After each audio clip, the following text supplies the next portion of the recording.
নমস্কার, আমি পূর্বা ব্যাঙ্গালোর থেকে বলছি। কাছে দূরে দেশ ও দেশের বাইরে যেখান থেকে আমার ভিডিওটি দেখছেন সকলকে আমার আন্তরিক শুভেচ্ছা। ব্যাঙ্গালোরে বাঙালি চ্যানেলে আপনাদের সকলকে আরও একবার স্বাগত।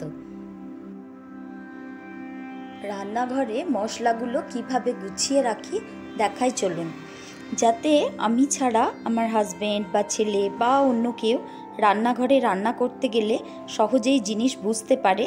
তাই কিভাবে রাখি সেগুলো দেখাই চলুন। এই কয়েকদিন ধরে মনের অবস্থা একদমই ভালো নেই।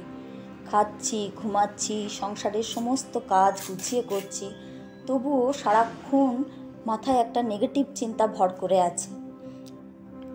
দেখুন, আমরা যতই গুছিয়ে কাজ করি আর ব্যবস্থা করে কাজ করি, আমরা জানি না 1 মিনিট পরে কি হবে।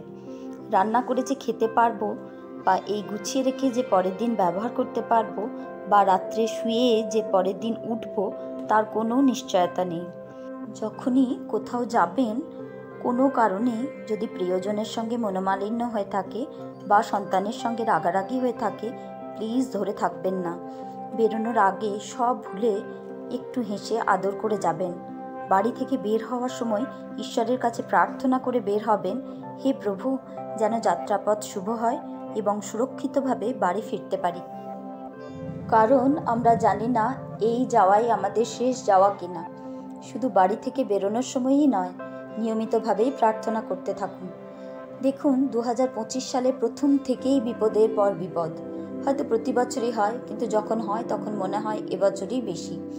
প্রথমে প্রয়াগের স্নানে, তারপর পুলওয়ামা কাণ্ড, ব্যাঙ্গালোরে আরসিবি জেতার পর 18 বছর পর প্রিয় টিমের সেলিব্রেশনে গিয়ে স্টেডিয়ামের ভিড়ের চোটে কত মানুষের প্রাণ চলে গেল।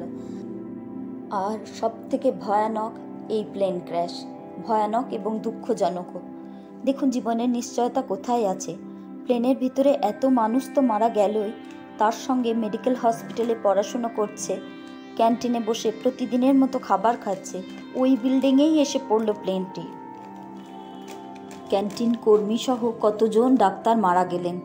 সবথেকে দুঃখজনক ও ভয়ানক মৃত্যু। ভাবলে গা শিউরে ওঠে।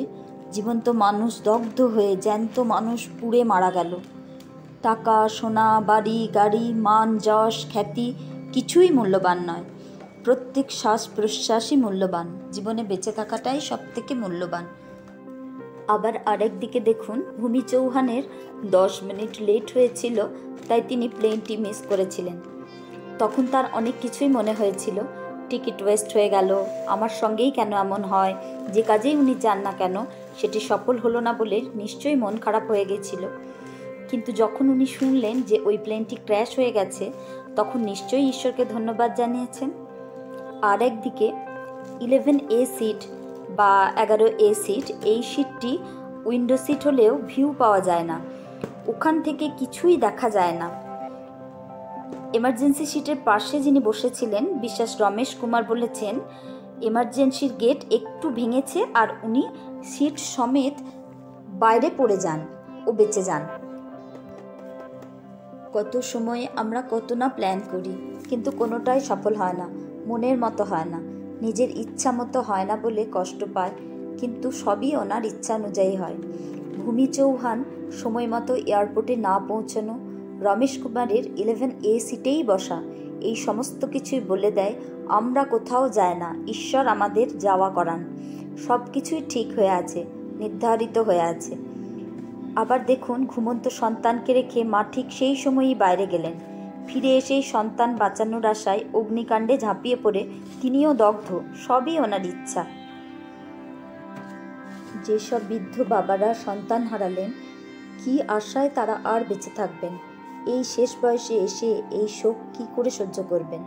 ঈশ্বরের কাছে করজোড়ে প্রার্থনা করি, যারা চলে গেলেন তাদের আত্মা শান্তি পাক, আর পরিবারে যারা থেকে গেলেন ঈশ্বর তাদের সহ্য শক্তি বাড়িয়ে দিন।